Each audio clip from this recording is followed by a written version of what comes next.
caríssimo Padre Pedro, caríssimos irmãos e irmãs, caríssimos irmãos do movimento Pólen, celebrando o jubileu de ouro do seu movimento. Celebramos hoje o segundo domingo da Páscoa, o domingo instituído por São João Paulo II como domingo da misericórdia. Por quê? Porque o Evangelho de hoje nos lembra o poder dos apóstolos de perdoar os pecados em nome de Jesus. O ressuscitado aparece àqueles apóstolos que estão reunidos no cenáculo, que estão reunidos no primeiro dia da semana, que é o domingo. E ali Jesus aparece quando as portas estavam fechadas por medo dos judeus. É claro que é compreensível esse medo. Por quê? Porque o Mestre havia morrido na cruz. Havia morrido na cruz como um maldito. Quizá os seus seguidores também não passariam por esta condenação.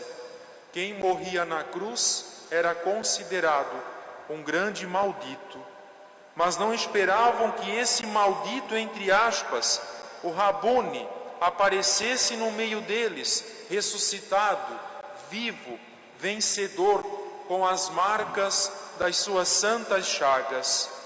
Pax vobis, diz Jesus, paz a vós. Jesus diz e deseja por 3 vezes, meus irmãos e minhas irmãs, saudando aqueles discípulos com essa saudação que só poderia ter vindo do céu. Shalom, pax, que vem para abrir aquelas portas que estavam trancadas pelo medo, vem para escancarar as portas do coração daqueles discípulos, e a partir, meus irmãos e minhas irmãs, desta saudação divina, esses apóstolos, diz o texto, se alegram por verem o Senhor ressuscitado. A paz que é soprada sobre eles com o Ruá, o sopro divino, o Espírito Santo, que faz acontecer os sacramentos da Igreja. Pelo Espírito Santo é garantido àqueles apóstolos o poder sacramental. Estamos, portanto, diante de um texto que relata uma ação litúrgica. Os apóstolos estão reunidos no primeiro dia da semana, o domingo, em comunidade, em igreja. E assim, meus irmãos e minhas irmãs, eles recebem naquele momento o poder de perdoar os pecados. É um texto, portanto, sacramental, que fornece às colunas da igreja esse poder, o poder do perdão, da remissão dos pecados. E Leão XIII, o Papa Leão XIII, afirma que Cristo, naquele momento, transferiu a sua própria missão, que recebeu do Pai, aos apóstolos. Transferiu essa missão e mandato que tinha recebido do Pai, para que a igreja assim continue a missão salvadora de Jesus.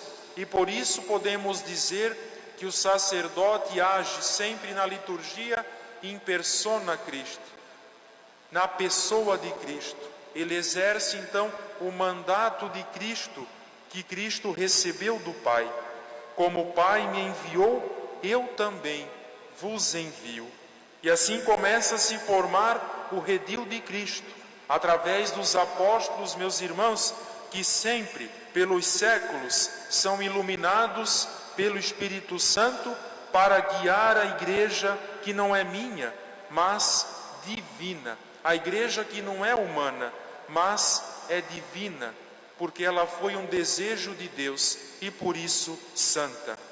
E por isso, irmãos e irmãs, que o inferno não poderá prevalecer sobre ela, nem mesmo quando ela passa por crises. Afinal, ela sobreviveu às mais diversas crises ao longo dos 2000 anos. E grande graça nós temos, irmãos e irmãs, por quê? Porque pelo Espírito Santo nós somos guiados para a eternidade. Nós, irmãos e irmãs, navegamos na barca de Pedro e vamos navegando juntos para a eternidade, para participarmos da igreja triunfante. E é por isso que aqui precisamos lutar para um dia estarmos lá. No livro dos Atos dos Apóstolos, vemos como que a igreja se organizava, como era a vida da igreja nascente, a sua origem, quando ainda estava se expandindo pela terra. E aqueles que se convertiam a Jesus Cristo, diz a Sagrada Escritura, eram estimados por todos. E nós, 2000 anos depois, precisamos sempre caminhar, sempre relendo os Atos dos Apóstolos, para nos espelharmos e nos dar conta de que nós, batizados, formamos uma família, formamos um corpo, o corpo místico de Cristo, que tem o Cristo como cabeça. E por isso que aqui se desmonta aquele argumento de que eu rezo em casa, está bom. Eu não vou na igreja, mas eu rezo em casa, está ótimo. Não dá, não funciona, isso não existe. Nós somos batizados, formamos a igreja, que é o corpo místico de Cristo, que tem o Cristo como cabeça. E quando nós morrermos, nós queremos, acredito eu, porque eu também quero, vocês acredito que querem, também estar na glória eterna, na glória de Deus. E lá, meus irmãos, nós também formaremos a igreja triunfante. E por isso nós precisamos estar sempre participando dessa igreja, a igreja que caminha na terra, para fazermos parte dessa igreja triunfante. Percebam, meus irmãos e minhas irmãs, que tudo isso nos faz vitoriosos, vitoriosos com Cristo. Nós que cremos em Cristo, que recebemos a fé como um dom de Deus, que fomos batizados e por isso pertencemos à sua igreja, somos vencedores, porque Cristo venceu o inferno. Isto é a fé. Acreditar porque nos passaram. Acreditar, pois fizeram a experiência do toque. Acreditar porque Tomé duvidou. Felizes de nós, nos diz o Papa Bento XVI, felizes de nós que fomos sarados da dúvida da ressurreição por São Tomé, que não estava num primeiro momento, mas no segundo momento fez essa experiência do ressuscitado. Dominus meus et Deus meus, meu Senhor e meu Deus, foi a proclamação de fé de São Tomé. E deve ser com certeza a nossa profissão de fé, meu Senhor e meu Deus. Só um Deus verdadeiro, só um Deus que se compadece da fraqueza humana, só um Deus que desce à terra, que caminha com os seus, que se encarna, que sofre porque realiza a sua kênose, que se rebaixa, que se faz humano, é capaz de perdoar os nossos pecados por mandato apostólico, desejando aos apóstolos: aqueles que vocês perdoarem os pecados, eles lhes serão perdoados. E nós somos convidados a também agir de tal forma como o Pai, sendo misericordiosos como o Pai é misericordioso. Nós somos irmãos e precisamos também da misericórdia de Deus e ser misericordiosos para com os irmãos e as irmãs. Sejamos misericordiosos como o Pai. Misericordia sicut Pater, in aeternum misericordia eius. Misericordiosos como o Pai, porque eterna é a sua misericórdia. E nessa missão, meus irmãos e minhas irmãs, nós destacamos tantos movimentos, tantas pastorais que trabalham, que não se cansam de levar e evangelizar através da mensagem de Jesus os povos. E queremos rezar nesta Santa Missa por tantas pessoas que fizeram a experiência do Cristo através do movimento Pólen.